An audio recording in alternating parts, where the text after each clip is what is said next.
Naramdaman mo bang na-judge ka sa pagiging ina? Ay hindi, ayoko nang magbuntis kung maging abnormal lang din naman ang anak ko, na yung kagaya kay Rosaline, yung gano'n. So masakit yun na marinig mo.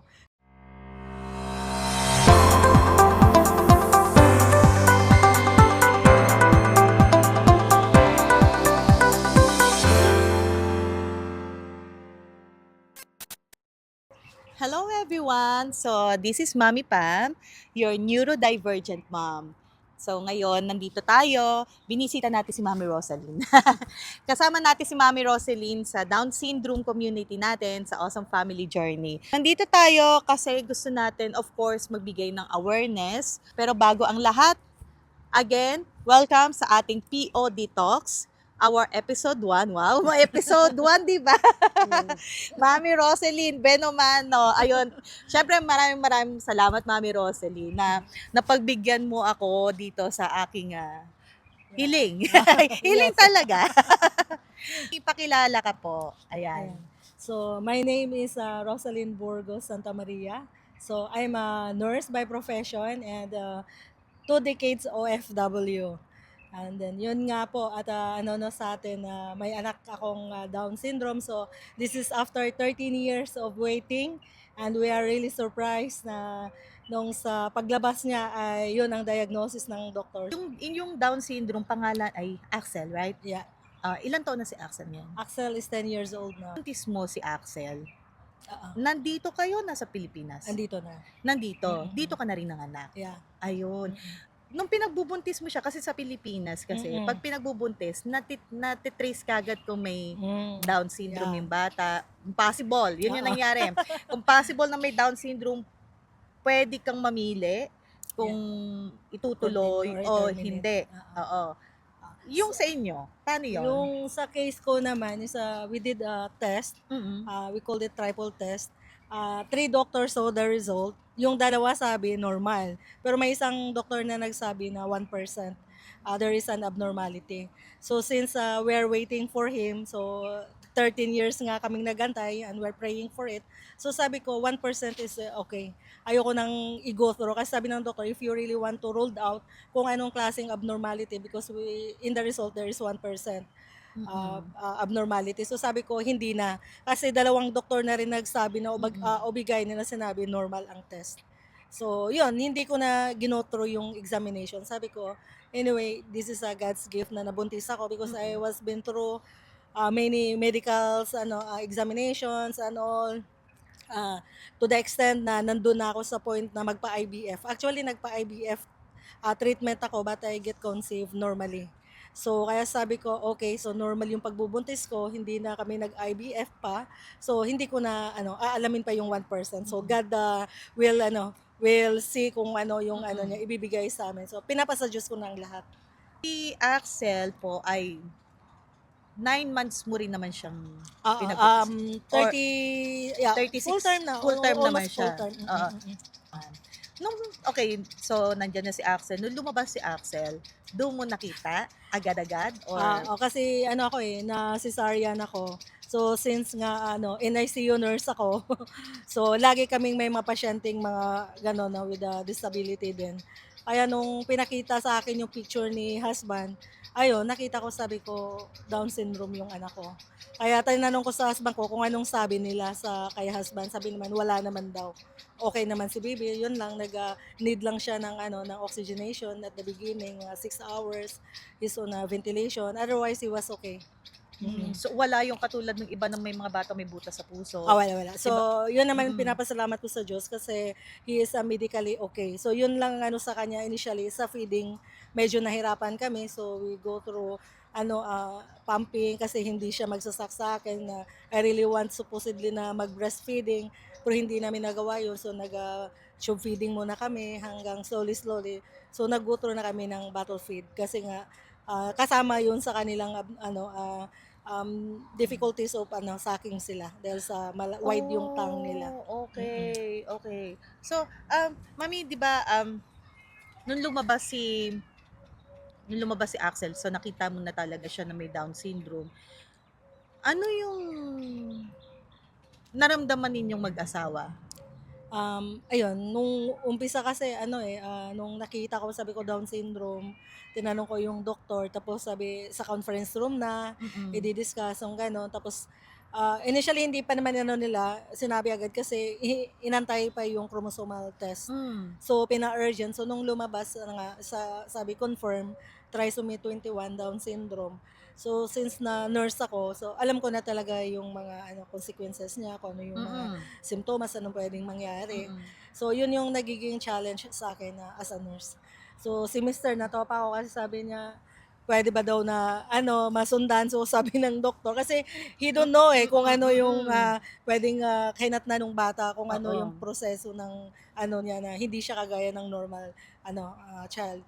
Kaya sabi ni ano, nung doktor, intindihin mo na ngayon yung pag-ano ng bata, paglaki kasi Priority mo na siya, i-priority focus. mo na yung ano Mm. niya, yung sa growth niya, yung ganyan. So Mm. later, maybe after 3 to 5 years, saka na pag-isipan yung magkaroon ng second child. So ayun, nagiging challenge sa akin kasi as a nurse and as a mom, so sabi ko talagang ano, na maraming questions din dumating sa buhay ko na bakit ako, bakit ano bang nagawa ko. So, I'm digging with the books kung ano ang mga ano, dahilan. So, sabi ko, wala naman ding ano na clarity din talaga sasabihin Mm. na sa ano, sa dahil sa age, because I get pregnant at the age of Mm. 37, din si Mister din, old age na rin, nasa ano na rin siya, nasa 50s, kumbaga.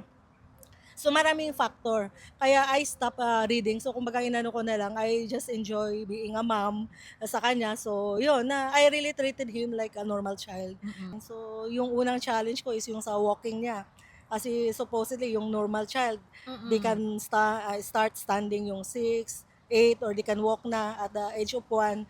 But for him, he walked 2 years and 8 months. 2 years and 8 So, months. Ano, ganong katagal. walang therapy na So with naganap? therapy, With with therapy na therapist, yon. kumpleto sa therapy sa Axel kasi since nga nurse ako, so covered ng mga Nag-early insurances. intervention na talaga Yeah, kayo? yeah. Early intervention, yun, Okay. physiotherapy talagang ano sa kanila kasi they are very hypotonic. They can stretch yung leg nila to 180 degrees. Ganon sila ka ano ka hypotonic din. Ganon Mm. sila ka kumaga stretchable yung mga ano nila, paa nila. So ayun, so talagang challenge na pinapatayo namin with the help of the splint, talagang Mm. ano, sa table may mga support and all. Mm. So yun talagang ano ko muna yung makawalk siya.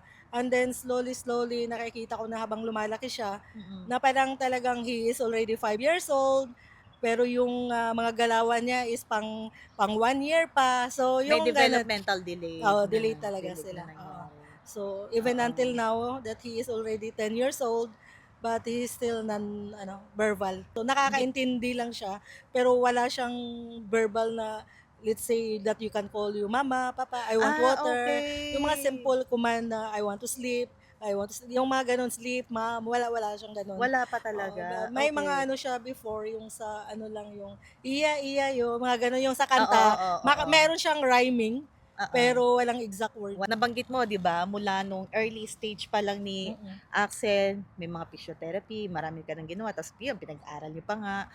Kamusta yung ano yung pinaka-struggle mo bukod sa pagiging mommy ng isang batang may Down syndrome?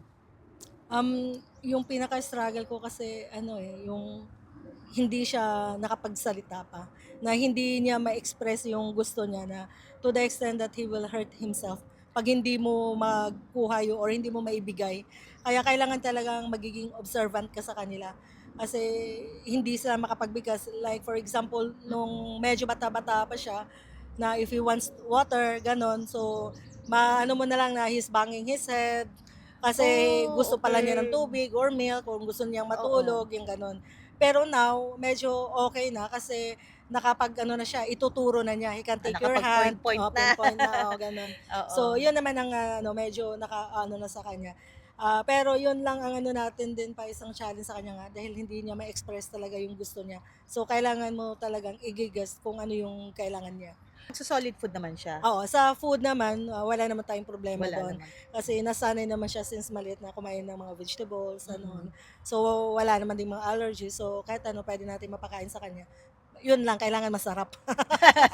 Kasi maroon may taste na na May nakaka-distinguish na favorite siya. din siyang food ba? Oo, so Specific or ano? mahilig siya sa mga desserts. Okay. Sa mga yung Saucy.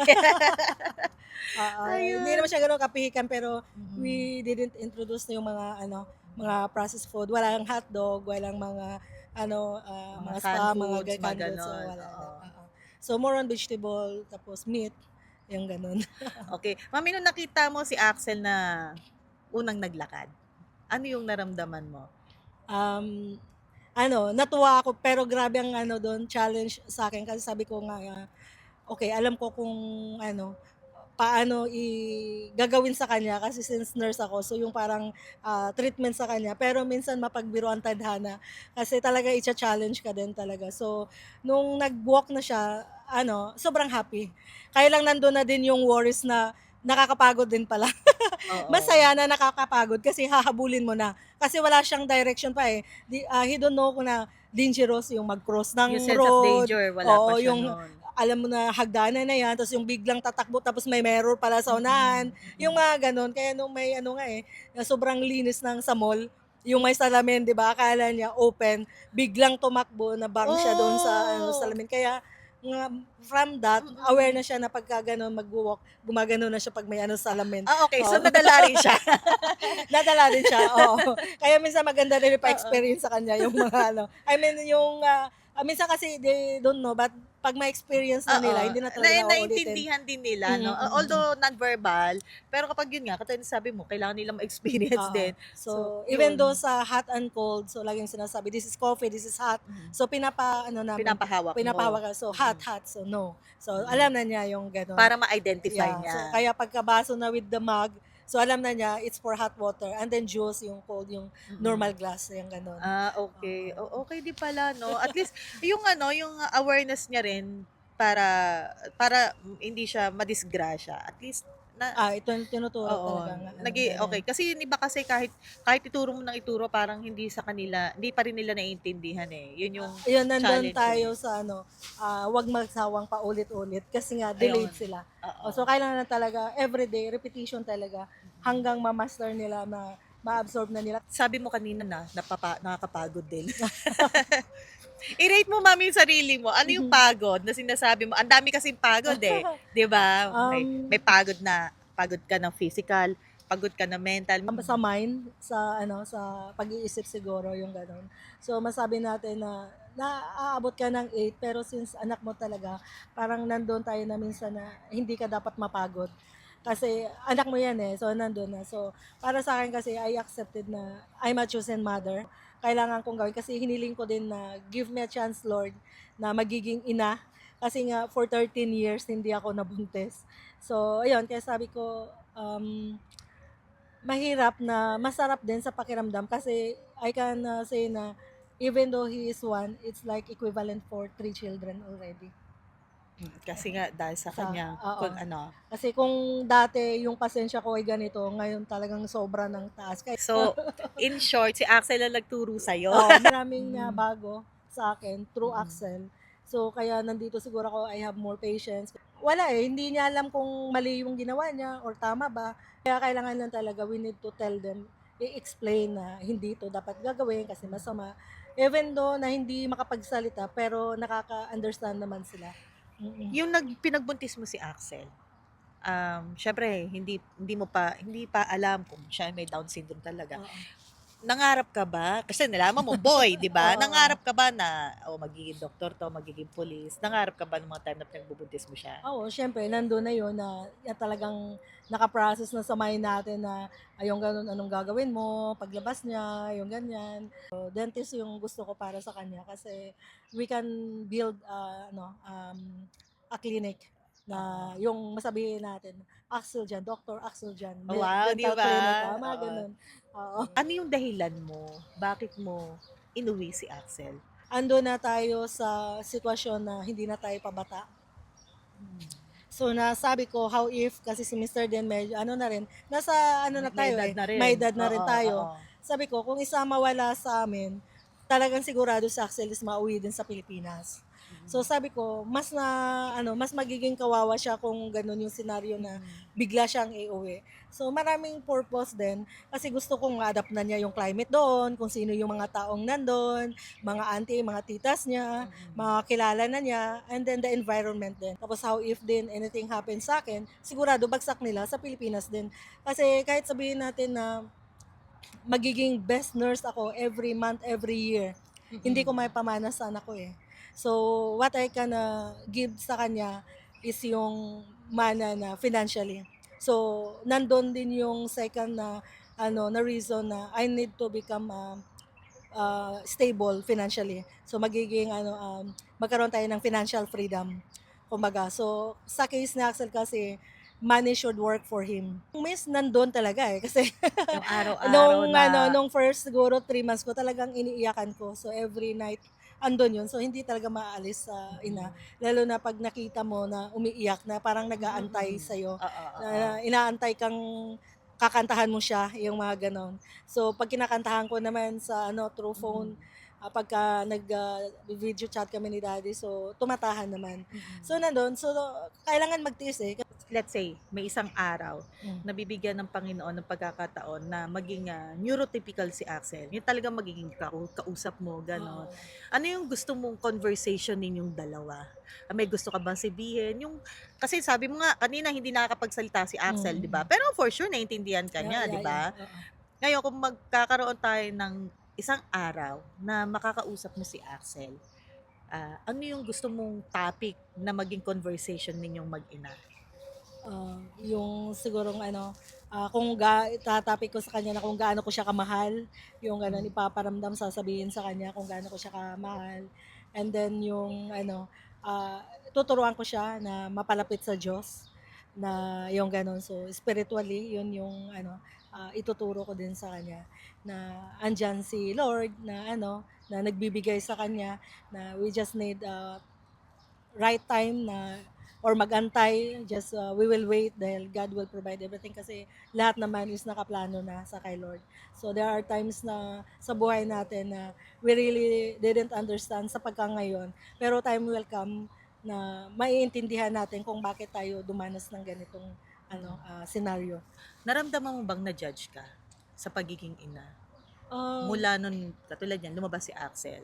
Hindi maiiwasan kasi kahit sa mga friend ko, narinig ko mismo eh, hindi nila Ano alam na yung mga words na, nasabi sa'yo or na-question ka? yung na sinabi kasi may isang medyo may edad na rin na kasamahan namin, sabi niya, "O ikaw, ayaw mo pa bang magbuntis?" Kaya sagot naman niya na, "Ay hindi, ayoko nang magbuntis kung maging abnormal lang din naman ang anak ko." Na yung kagaya kay Rosalyn, yung gano'n. So masakit yun na marinig mo, yung gano'n. And then sa family din namin kasi wala naman din yung ganyan na May Down oo. syndrome, So wala. kumbaga ako lang, sa Axel lang. So hindi ko man din na marinig mismo sa kanila, pero from other na din na kumbaga third party na nakapagsabi yung kumbaga na marites na lang din na yung ganyan, yung anak mo abnormal, gano'n. Masakit din na marinig mo minsan, lalo na kapamilya mo pa ang magsabi ng Ano yung ganyan. reaction mo? Iniyakan mo? Nakapag-away ka? Or na-shock ka? Ano? Umiyak ako. Hindi, sabi ko, may kanya-kanya kasing reason eh. Kung makipagtalo ka, wala naman na ding reason kasi kumbaga, iyon naman din ang katotohanan. Pero si Mister ang nag-react. Yung minessage niya, so na Okay. hindi namin din-expect na from you pa maririnig yung mga salitang ganyan. Siya Na talaga yung oo. nasaktan. Kasi kung tutuusin, kapamilya, yung ganyan. Kaya sabi niya, tinataya ko yung buhay ko, yung ganyan. So ayaw niyang Pero sa akin, ganun talaga eh. Anong magagawa natin eh, yun yung nila. So, iwas na lang din. So, parang ganun. Nasaktan ako, kaya nga sinabi ko din kay Mister na ganun ang sinabi. Oo. Kaya siya yung nag-react. Dito sa UAE, maganda ang support ng UAE pagdating Oo. sa POD. Naranasan mo kumuha ng mga POD card or Ayan. nag-process? So, naman din, Oo. we're grateful din sa natin, sa government natin dito kasi they are very generous naman. So, nung una akala namin mahirapan, pabigat, yung ganun. Pero kung tutuusin, malaki ding naitulong niya sa amin. Kasi like Salikwise, so from Sharjah Oo, to grabe. Dubai. Oo. O, Ilan yung compute mo salis, yun, no? oo. And then yung sa parking, so Oh, number one. nagmamadali tayo, so we can park anywhere. So Mm-mm. yun yung mga ganun. So in a way na hindi ko nakita na mahirap na nandyan si Axel. Kumbaga napagaan ang lahat. Kasi Napagaan. let's say for example yung uuwi ka sa airport, haba-haba ng Ng pila. ng pila, but then you Oo. can just go through because of him na ano ko nga nung nag-travel akong hindi siya kasama, sabi ko, ang hirap palang pumila. Nakakaya naman na sa dati, dire-diretso kahit anong oras na. So, Ah, uupo-upo ka lang, tapos pagkatawagan na, oh, laging access si access sa oh, Easy siya Life eh. lahat, oh, easy life talaga. And Oo. then, I felt more confident na kasama siya na Mm. walang mangyayari. Walang Oo. mangyayari kasi nandun siya.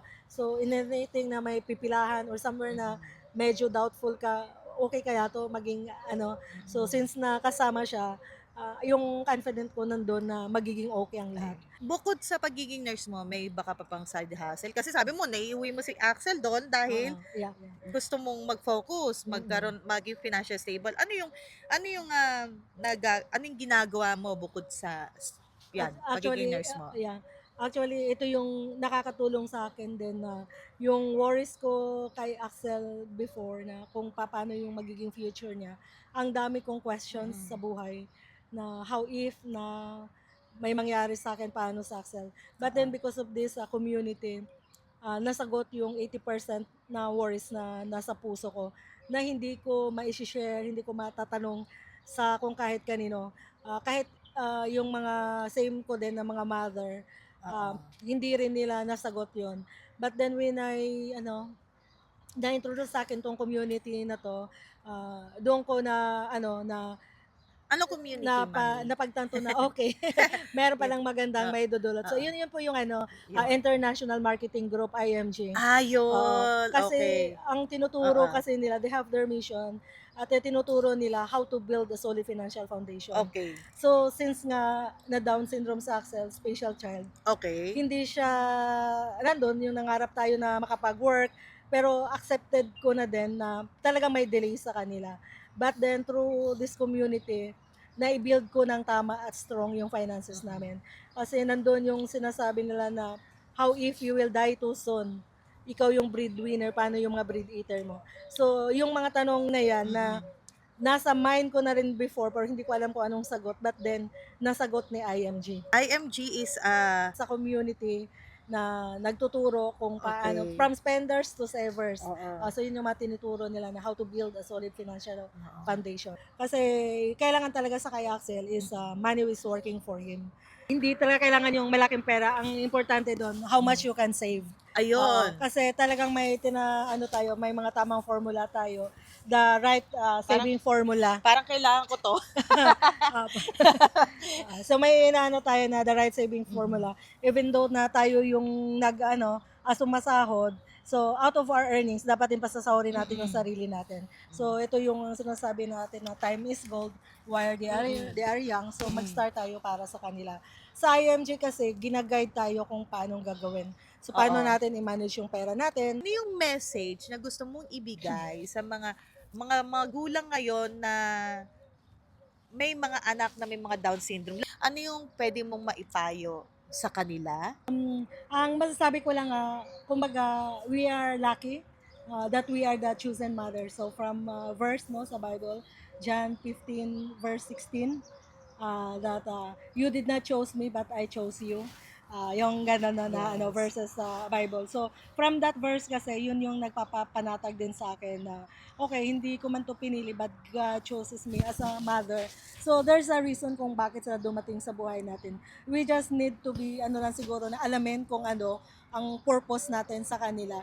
Kasi kumbaga instead na ako magtuturo sa kay Axel kumbaga si Axel yung nagtuturo na sa akin. Kumbaga I learned a lot of things through Axel. So kasama na yung wag magpanic, yung be patient, yung sa buhay natin nandun yung magsisikap kasi they are always keep on saying na ay swerte yung anak mo.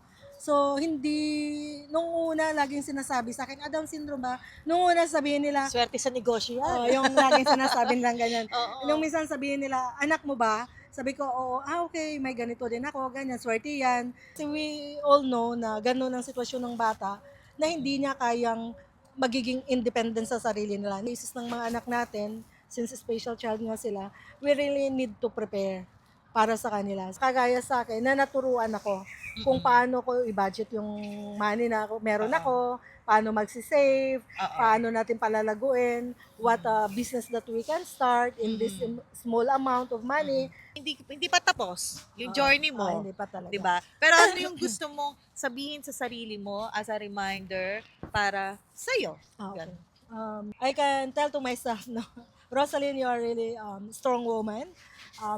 You really fight for your life.